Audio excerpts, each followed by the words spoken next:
Ramdhani classes में आप सभी का स्वागत है। और आज हम मौर्योत्तर काल को पढ़ाने जा रहे हैं। इसमें सबसे पहले हम लोग समझेंगे कि जब जब कोई राजा मजबूत रहता है तो उसका जो साम्राज्य रहता है वह बहुत बड़ा होता है, और जैसे ही राजा कमज़ोर पड़ने लगता है तो उसके साम्राज्य जो है वह छोटे छोटे भागों में बिखरने लगता है। तो उसी तरह से हम लोग देखेंगे कि मौर्य काल में अशोक के बाद कोई भी राजा मजबूत नहीं बना, और उसके बाद जो है सभी राजा जो है वह कमज़ोर बने। तो हम लोग यहाँ से ध्यान देंगे कि धीरे धीरे जो है उनके साम्राज्य का विखंडन होने लगा। और हम लोग देखेंगे कि मौर्य वंश का जो अंतिम शासक हुआ वह कौन था? बृहद्रथ। तो बृहद्रथ की हत्या करके कौन राजा बने थे? तो पुष्यमित्र शुंग।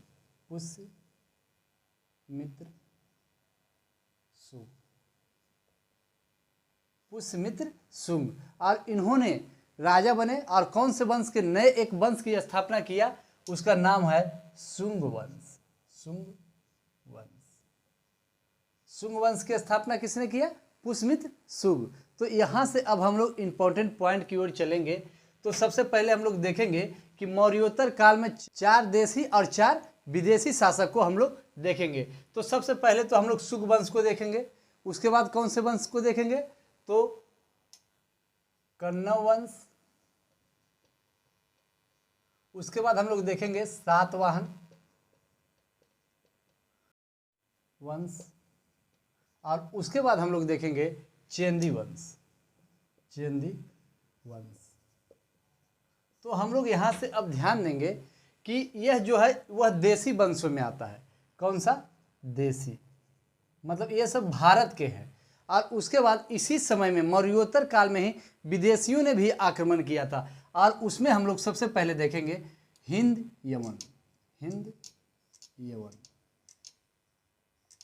यवन यानी कि यूनानी शासक। उसके बाद हम लोग देखेंगे कौन सा? शक। उसके बाद कौन सा देखेंगे? पहलव। और उसके बाद हम लोग देखेंगे कुषाण वंश। तो यहाँ से जो इम्पोर्टेंट पॉइंट है इसका एक ट्रिक भी बैठा लेंगे। हम लोग को अगर वंशों का क्रम पूछ दे तो एक आप ट्रिक देखिएगा, एकदम शुरू से जो मगध से स्टार्ट होता है वह सभी वंश आपको याद हो जाएगा। हसीन,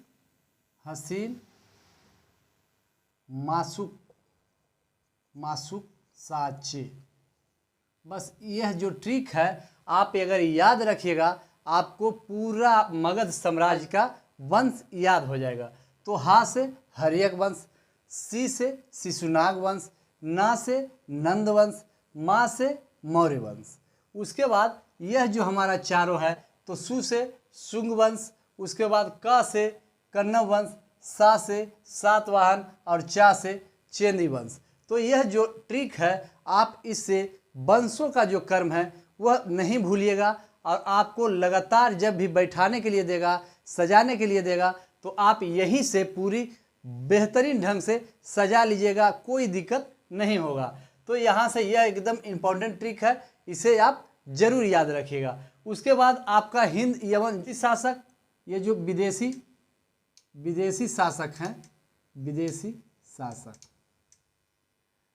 शासक में भी आप ट्रिक लिख दीजिए, हस पक्कू। बस इतना आप याद रखिएगा। हा से हिंद यवन, सा से शक, पा से पहलव वंश, इसी को पार्थियन वंश कहेंगे। उसके बाद कु से कुषाण वंश। बस यहाँ से आप अगर सीक्वेंस याद हो जाएगा, आपको राजाओं का क्रम आपको याद हो जाएगा, तो आपको पढ़ना आसान हो जाएगा। अब यहाँ से सबसे पहले इसको हम अगले क्लास में बताएंगे, सबको जो संस्थापक है और इनके जो अंतिम शासक है और इनकी जो राजधानियाँ हैं, कहाँ ज़्यादा शासन किए हैं, इसके बारे में एक वीडियो बनाएंगे। और उसमें एकदम बेहतरीन ढंग से, क्योंकि उससे भी बहुत क्वेश्चन आते हैं, तो उसको एक वीडियो में बनाएंगे। आज हम शुंग वंश को पढ़ा रहे हैं, तो अब हम लोग शुंग वंश की ओर चलते हैं। तो अब हम लोग यहाँ से इम्पोर्टेंट पॉइंट की ओर चलेंगे। अब देखेंगे कि जब शुंग वंश की स्थापना पुष्यमित्र शुंग के द्वारा किया गया तो यहाँ की जनता जो थी वह काफ़ी खुश थी, क्योंकि अभी तक हिंदुओं के उत्थान के लिए कोई भी राजा नहीं बना था। और यहाँ पे पहला राजा पुष्यमित्र शुग हुआ जो हिंदुओं के उत्थान के लिए कार्य किया। और यह कौन सी जाति के थे? तो ब्राह्मण। कौन सी जाति के थे? तो ब्राह्मण थे। तो यहाँ से अब हम लोग ध्यान देंगे कि इनसे पहले जो भी राजा बने, अशोक थे तो वह बौद्ध धर्म को माने, चंद्रगुप्त मौर्य थे वह जैन धर्म को माने, और बिंदुसार भी जो थे वह आजीवक संप्रदाय को माने। तो यहाँ से अब इम्पोर्टेंट बात को देखेंगे कि इन्हीं के समय में यूनानी के द्वारा आक्रमण किया गया।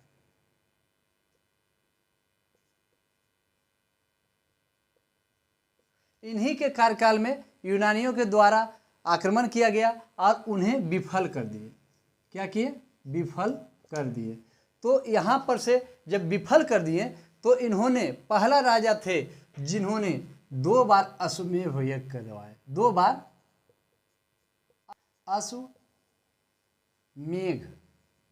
यज्ञ करवाए। कितने बार? 2 बार। इनको भगाने के उपलक्ष्य में, यूनानियों को भगाने के उपलक्ष्य में पुष्यमित्र शुग द्वारा 2 बार अश्वमेध यज्ञ करवाया गया। उसके बाद हम लोग देखेंगे बौद्ध ग्रंथ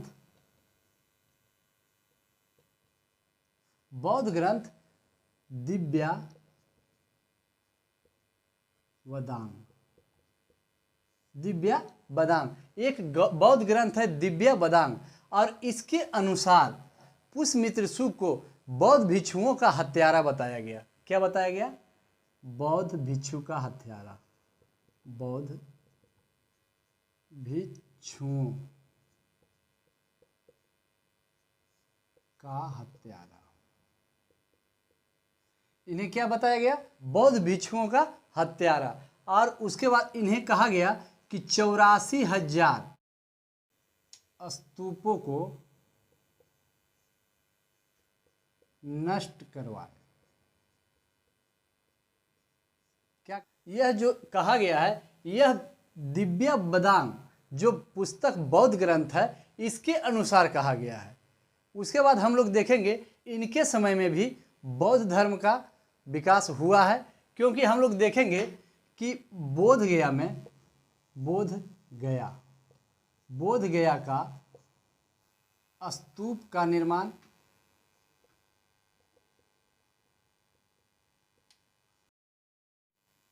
भरहुत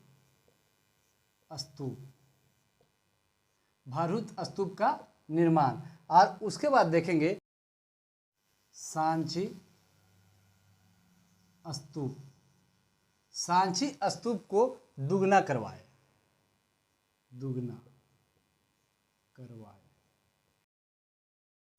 तो अब हम लोग यहाँ से देखेंगे कि बोध गया में जो स्तूप बना है वह इन्हीं के कार्यकाल में बना है। उसके बाद भरहुत का स्तूप भी है, इन्हीं के कार्यकाल में निर्माण किया गया है। और उसके बाद देखेंगे कि जो सांची का स्तूप है वह जो अशोक ने बनवाया था उनको दुगना जो है इन्हीं के कार्यकाल में किया गया है। तो यहाँ से जो इम्पोर्टेंट पॉइंट है वह सभी पॉइंट को हम लोग देखेंगे। यदि आपको प्रश्न आता है कि बौद्ध भिक्षुओं को हत्यारा किस शासक को कहा जाता है, तो आपको आंसर एक है कि पुष्यमित्र शुग को कहा जाता है।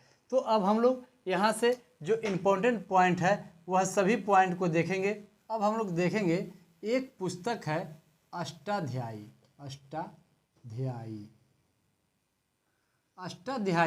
जिसका लेखक है कौन? तो पाणिनि। तो यहाँ से अब हम लोग देखेंगे कि अष्टाध्यायी जिसका लेखक पाणिनि है, और इस पे महाभाष्य लिखा गया है। क्या लिखा गया है? महाभाष्य। महाभाष्य का मतलब क्या होता है? टिप्पणी लिखा गया किसके द्वारा? तो पतंजलि के द्वारा। पतंजलि के द्वारा इस पे टिप्पणी लिखा गया है। तो इसमें हम लोग अब अगला पॉइंट में देखेंगे, इन्होंने 2 राजधानी बनाई। राजधानी कितने बनाई? 2 राजधानी। एक कौन था? एक पाटलिपुत्र और दूसरा विदिशा। ये पहला हो गया और दूसरा विदिशा। विदिशा कहाँ पड़ता है? तो मध्य प्रदेश में। तो यहाँ से इम्पोर्टेंट पॉइंट दोनों को हम लोग देखेंगे। उसके बाद देखेंगे कि पुष्यमित्र सुग का उत्तराधिकारी कौन हुआ। उत्तराधिकारी, इनके उत्तराधिकारी कौन हुआ, तो अग्निमित्र। अग्निमित्र।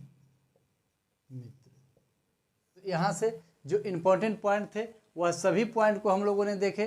तो हम लोग देखे कि मौर्य वंश के जो अंतिम शासक थे बृहद्रथ, उनकी हत्या करके पुष्यमित्र सुग ने एक नए वंश की शुरुआत किया और उस वंश का नाम सुग वंश हुआ। और उसके बाद देखें यह एक ब्राह्मण वंश हुए।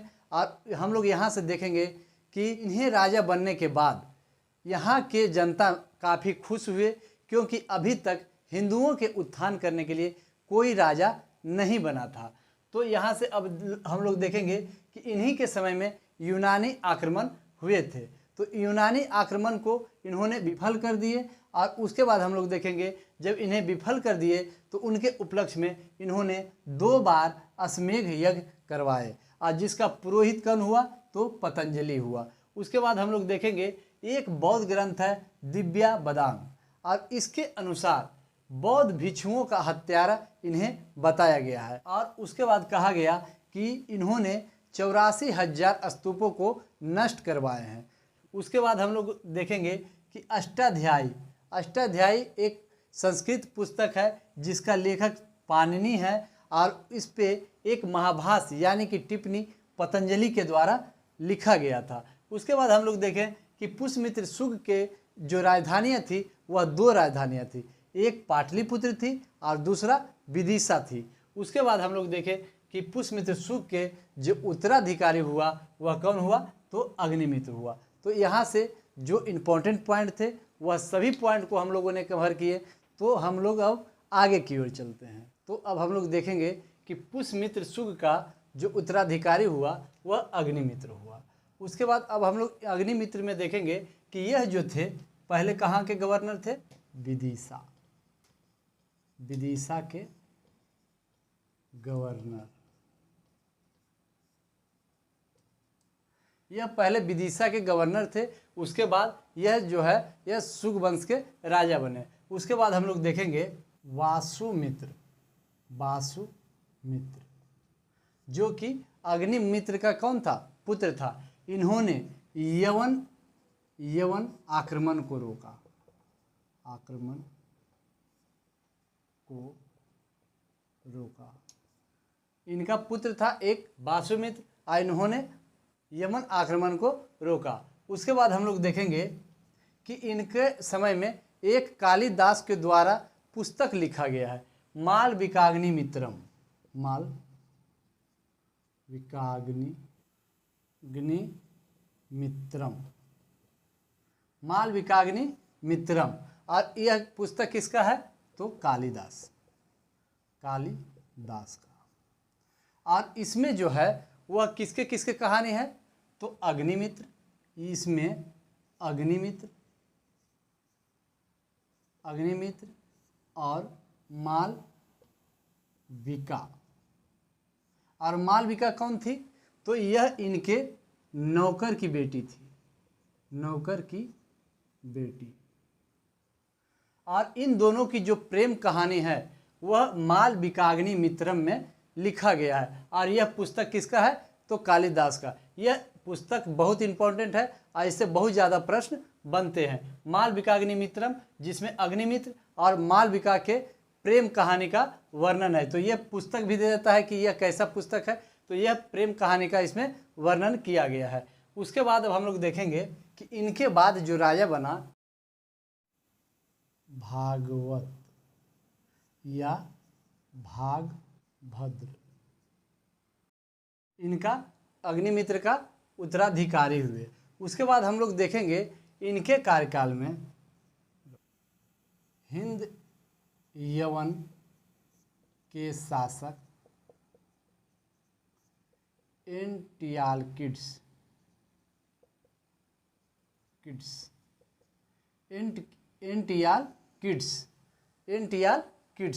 ने अपना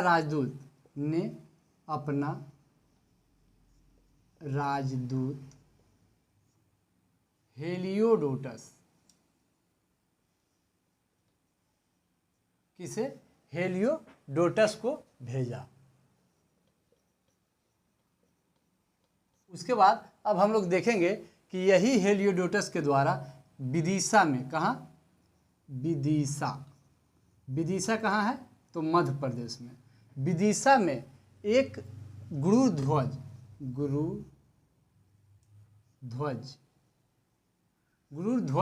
स्थापित किया गया। और उसके बाद कहा जाता है कि यह इन्हें जो हेलियोडोटस है, इनको हिंदू धर्म जब यहाँ आए भागवत के दरबार में, तो इन्हें जो है वह हिंदू धर्म पसंद आ गया। किन्हें? हेलियोडोटस को। उसके बाद इन्होंने हिंदू धर्म को अपना लिए। तो यहाँ से जो इम्पोर्टेंट पॉइंट था वह सभी पॉइंट को हम लोगों ने कवर किए। एक और इम्पोर्टेंट पॉइंट को देखेंगे कि शुंग वंश का जो अंतिम शासक है, वंश का अंतिम शासक वह कौन हुआ? तो देवभूति। देवभूति कौन हुआ? देवभूति। तो यहाँ से हम लोग देखें शुंग वंश का जो संस्थापक हुआ वह पुष्यमित्र शुंग हुआ। और उसके बाद देखें कि वह एक ब्राह्मण थे।